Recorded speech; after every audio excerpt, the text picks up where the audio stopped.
Ang pulong sa Dios buhi ug nagalihok nga gamhanan labi pang mahait kaysa espada nga duhay sulab ug modulot ngadto sa gitagbuan sa kalagong espiritu, sa mga lutahan ug sa mga kauyukan ug mutugkad sa mga hunahuna ug katuyuan sa kasing-kasing. Ang tibuok nga kasulatan gipaginhawa sa Dios ug may kapuslanan alang sa pagpanudlo, alang sa pagpamadlong, alang sa pagpanulid, ug alang sa pagmatuto sa pagkamatarong, aron ang tao sa Dios mamahingpit masinangkapan alang sa tanang maayong buluhaton. Paningkamuti pagayo ang imong kaugalingon sa pagpakita sa tubangan sa Dios ingon nga iyang nahimutan, usa ka magtatrabaho nga dili kinahanglan magakaulaw, nga sa hustong paagi magapanudlo sa pulong sa kamatuoran. 1 John 2:25, and this is the promise that He has promised us, eternal life. John 11:25-26, Jesus said to her, I am the resurrection and the life. He who believes in me, though he may die, he shall live. And whoever lives and believes in me shall never die. Do you believe this? Romans 6:22-23, but now having been set free from sin and having become slaves of God, you have your fruit to holiness, and the end, everlasting life. For the wages of sin is death, but the gift of God is eternal life in Christ Jesus our Lord. Galatians 6:8, for he who sows to his flesh will of the flesh reap corruption, but he who sows to the Spirit will of the Spirit reap everlasting life. 1 John 5:11 to 13, 11 and 13, and this is the testimony that God has given us eternal life, and this life is in His Son. These things I have written to you who believe in the name of the Son of God, that you may know that you have eternal life, and that you may continue to believe in the name of the Son of God. Before we start our Bible study today, gikinahanglan sama sa atong nandan ang pagsusi sa atong tagsa-tagsa kakalag kung ana pa ba kitay mga sala. Aron kini dili mahimong babag sa atong pagabuhatong pagtuon sa pulong sa Dios.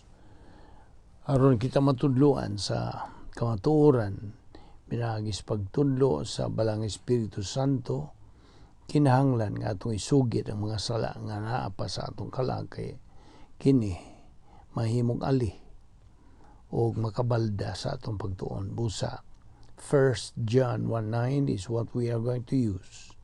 The principle says, if we confess our sins, God is faithful and just to forgive us our sins and to cleanse us from all unrighteousness.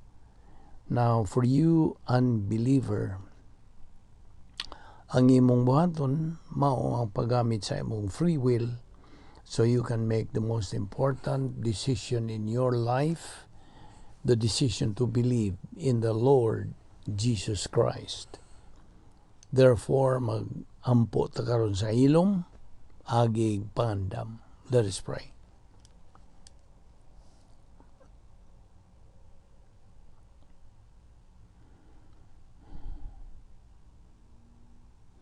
Ama, namong langit no, nagapasalamat kami kanimo ni grasya nga among gipahimuslan ang among pagtuon sa imong pulong. Salamat o Dios sa imong pagdala kanamo dinhi repita karon aron kami makapadayon sa among spiritual momentum. Bani kami karon Pinagis pagtudlo ka na mas balang Espiritu Santo. Salamat ng among Bible study. Pinagis sa YouTube. Ubo sa Vic Balbido Evangelistic Ministry. Kining tanan. Among gipasalamatan. Sa ngalan ni Ginoong Hesukristo. Amen.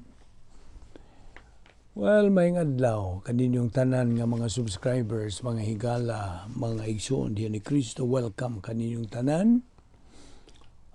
Ato gihapong giduputan kining atong pagtuon pinagi sa atong uluhan nga the protocol plan of God.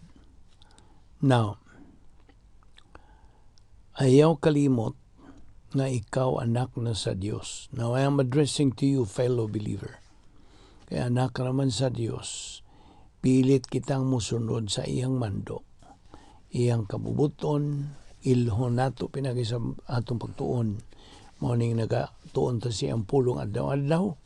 Aron sa ingon niya na di na kita makalimot ni ini. Og this will become part of our spiritual life. So,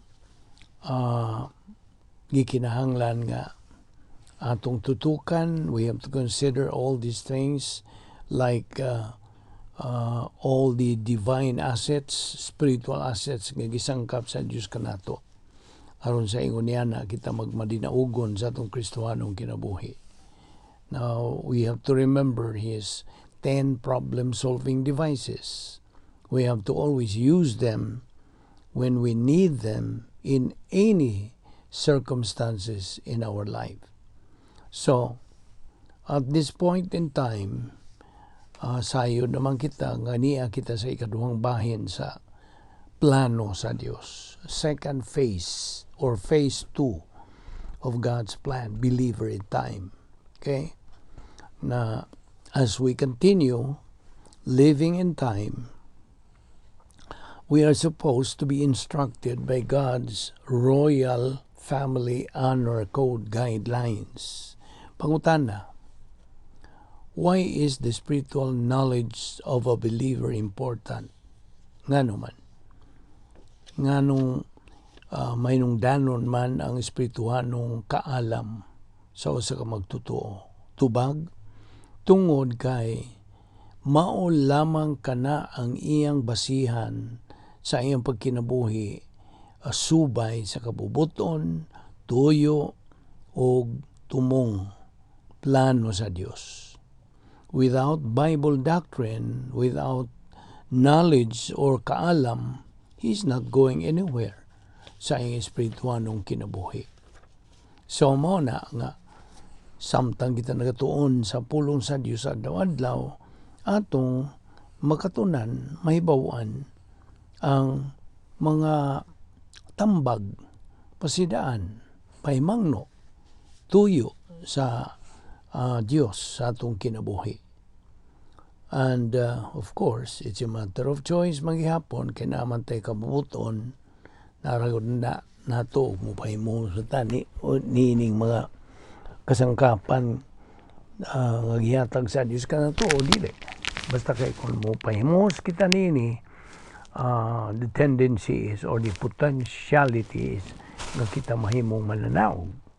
Apan kung dili, wate pagtagad, di na ito panumbalingon din, mahimong kanang pagpili, ginamit ang imong kabubuton, then di ka mahimong mananaw. Anto kaspikas, mahimong kang pildiro sa ibong kinabuhi. So the believer has volition. With that, he will always face volitional responsibility. Balaod ni sa bahis doktrina. We believers are facing the law of volitional responsibility. So, we are facing this volitional responsibility in every aspect sa atong Kristohanong kinabuhi. Now, daghang mga Kristohanon karong panahon na nagdahom nga sila nagkinabuhi sa Kristohanong paagis pagkinabuhi even if they don't have Bible doctrine. So may tawag ni mo niining mga klases, mga magtotoo They are hypocrites. What ay may mo niya na? Kay nagdahom lang sila nga nagkinabuhi kunway sa Kristohanong paagis pagkinabuhi. Bisan to, dugway sod sa ilang alimpatakan nga mga pulong sa Dios. Naon sa mangyoy kanang nagadasig ni ining maong matang sa mga magtotoo. Kini ba mga negatibo? Negatibo gyud sila kay nagdahuman lang sila nga nagkinabuhi sila sa Kristohanong paagis pagkinabuhi bisan ug wa sila doktrina. Unsa may nagadasig kanila niining maong mga magtotoo. It is their OSN. Their old sin nature mo ay nagadasig kay sila gidumala magyud sa kinayang makasasala. It is their area of weakness nga mo ay nagadasig kanila sa ilang personal nga kinabuhi. Now, ang pulong sa Dios nagatudlo kanato mga magtotoo nga ang Dios nagasangkap kanato sa paagi to suppress the power of the old sin nature. You see, pinagi sa pulong sa Dios, particularly God's 10 problem-solving devices. Ang usa ka magtotoo can be victorious over his old sin nature's control.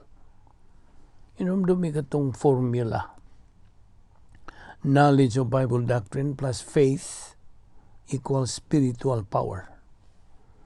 Binisaya, ang imong kasayuran sa pulong sa Dios, ang himong kaalam na, o sagulan ka na sa imong pagtuo, unsay resulta? Espirituanong gahom. That's the reason why labihas ka may nungdanon ang atong pagtuon ug pagkatuon sa pulong sa Dios. Labi na nining napulo ka mga paagis pagsulbad og mga suliran, God's 10 problem-solving devices. So, sugdi dayon pinagis paggamit sa una nga paagis pagsulbad og mga suliran. Unsa may naguna? Rebound. 1 John 1:9, if we confess our sins, He, God, is faithful and just to forgive us our sins and to cleanse us from all unrighteousness. Then, padayon sa pagawanti, ayaw hunong diha. Keep moving sa imong espirituhanong kinabuhi. Hinumdumi nga ang Christian way of life, dili kasagaran kini nga matang sa pagkinabuhi. Ug tungod kay di man kasagaran matang sa pagkinabuhi, kini nang ginahanglan og dili pod kasagarang paagi sa pagtuman. So sabta gid na. Now, ang usa ka magtutuo nga negatibo. Negatibo meaning way gana, way gugma, way kainit sa pagtuon sa pulong sa Dios. A negative believer will tend to doubt his salvation. Ako naman yung hisgutan, no? Mag-upan na itong hisgutan. Kini nga naman, unsa may hinungdan nga na siya puruhan nga magduda ba siya? Magdaduha siya. Luwas ba ka ako? Unsa may kanang nakapa kining duda niya. Unsa man? Tungod kay wa man siya doktrina. That is why. Mao kanay hinungdan. Wa man siya doktrina. Wa man siya pulong sa wa siya kamaturan. Diya siyang kalag. Mao na nga. Kung bahay na kaluwasan, magduda gina siya. Luwas ba ka ako? Di. So, mao na nga, ang usa ka negatibong magtotoo is a confused, disorganized, disoriented to the reality of life. He is miserable, he is unhappy. Dili siguro, di makabarog. Kay siya usa ka pildiro nga magtotoo. Kasabot ka? Di man na. We have to be aware of all this. We have to beware. Di ta masud nining laang lugot andam ni Satanas. You see? Si Satanas is a miserable being. the most miserable. Numdum ka sa prinsipyo, misery loves company. Amo na, buot siya nga mo duhig ka na itong mga magtotoo. Bisan magtotoo ta, buot niya nga, babagan kita, di na makapadayon sa atong pagsibog sunahan, pag-abanti ingon, nga mga Kristohanon. Dili siya buot. Kaya nga naman, kaya sa panahon nga makakabot na ta sa atong tumo nga spiritual maturity, tuwa na may nag-andam nga mga screw blessings, mga panalangin sa Dios. Nga dili si Satanas magkagot yang ngipon. Maglagot siya. Tanaw ko sa ka magtutuo nga. Nakadawat ng mga panalangin ikan sa Dios. Kaya miserable man siya. You see? Kita nimo? So, misery loves company. Buot niya nga, goyoron ta niya.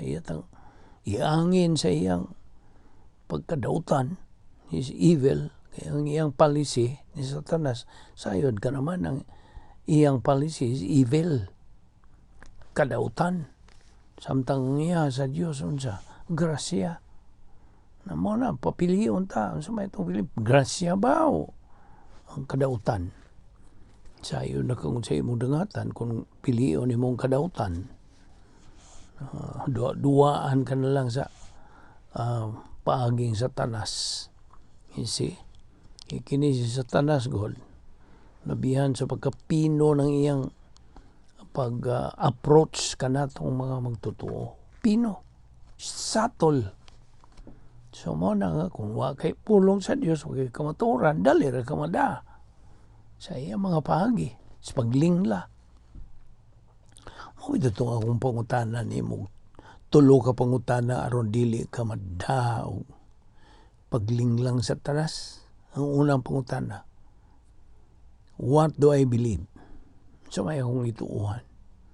Sunod, why do I believe it? Nganong tuo magkunyana. Ikatulo, where is it found in the Bible? Mo na tulo. Ang labing klaro yun na yung prinsipyo mo nga. Unsaon man nimo paglikay nga dili ka kanang madas mga mini. Unsa man nimo paglikay nga di ka madag mini. Tubag, pagkahibalo, pagkatuon sa kamatuoran. Namo na. Ang usa ka tawo nga naglibog, nagkaguliyang na lang iyang kinabuhi, manigingos mga kabataan nga, nagkakaraw-karaw na lang. They are disoriented to the reality of life. Miserably, makaluluoy ang iyang kinabuhi. Tungod kay, wa man lagi siya ay gana, way panahon sa pagtuon sa kamatuoran. Sabot? Mauna nga 1 Corinthians 3, 1-3. Mao ba itong suwat ni Pablo? Apan ako mga igsuon, but I, my brethren, kinsa man yung mga brethren? They are the members of the royal family of God. Kitang mga magtotoo.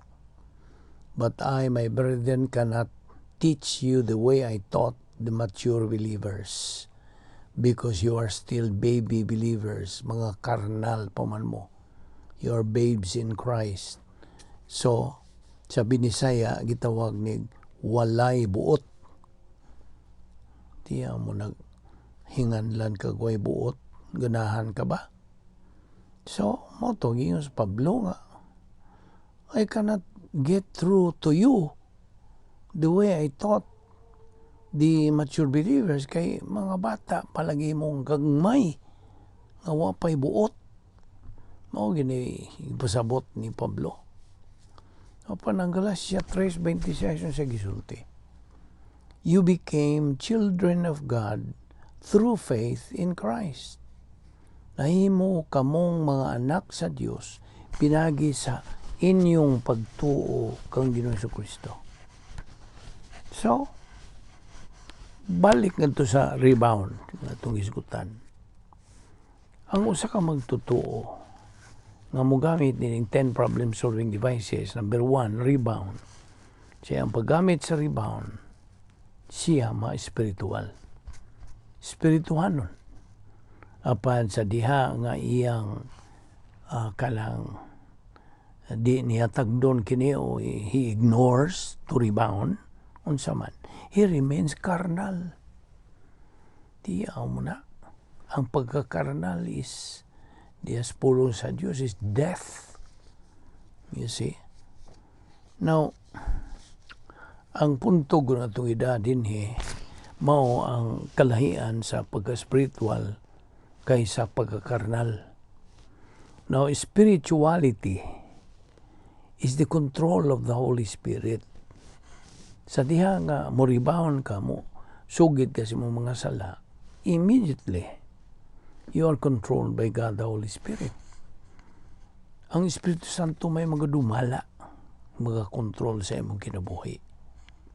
That's spirituality. Now, sa diha nga, you ignore to rebound, niya nagpadayon ka na lang sa paglunang sa mga kasalanan, tuwa ka magpuyo sa dapit nga, may gahom ni Satanas, CDs, nga duha sa CD, CD1, CD2, then you are carnal. O ang definition sa carnality is, it is the control of the old sin nature. So, dili ang Espiritu Santo may nagadumala nimo ang unsa, ang imong kinaiyang magkasasala. No, sa diha nga ikaw dumalaw sa imong kinaiyang magkasasala, imposible to please God. It's impossible for a believer to please God when he is controlled by his own sin nature. Now, diman ikaw usana ka unsa luwas. You have been saved by grace through faith. Now, so do not hesitate sa paggamit sa rebound nga ikaw Kristohano na anak na sa Dios. You are in union with Christ forever. And mo na nga dili magkatudlo si Pablo, mo ta kung gibalik na po ni si Pablo, may nga di ko katudlo ninyo nga mga magtotoo nga mga Corinthians ba, mga believers. I was telling the Corinthian believers, matulad pa ni Pablo, to be spiritual and continue learning Bible doctrine so I can get through you, teach you advanced Bible doctrine. Tinod. Mao na nga kitang mga magtutuo, kinahanglan mo agi kita nining mga matang sa doktrina. Sa sugod pa, mo ni sinugdanan ng mga doktrina, pagtulunan nga sinugdanan, basic. Ya, sige, padayon. Keep on keeping on sa imong spiritual momentum. Mo kanay atong describe ni spiritual momentum, pagbuylo sa atong spiritualong kinabuhi. Aron sa ingon niya na makaambot ta sa atong tumong nga mao ang spiritualong pagkahingkod, adolescence. Hangtod nga sige, padayon sa atong pagsibog sunahan. Advance and advance and advance, padayon. Ayaw atras. Hangtod makabot na nato ang spiritualong pagkahamtong. Spiritual maturity, which is the capacity stage na natay katakos sa pagkinabuhi, sa pagdawat ng mga panalangin sa Dios o sa paghigugma. Okay ni. Ato ni padayon ugma. Ayaw sipyat sa sumpay nini sa atong paghisgot, pagtuon, the protocol plan of God. Magampo ta.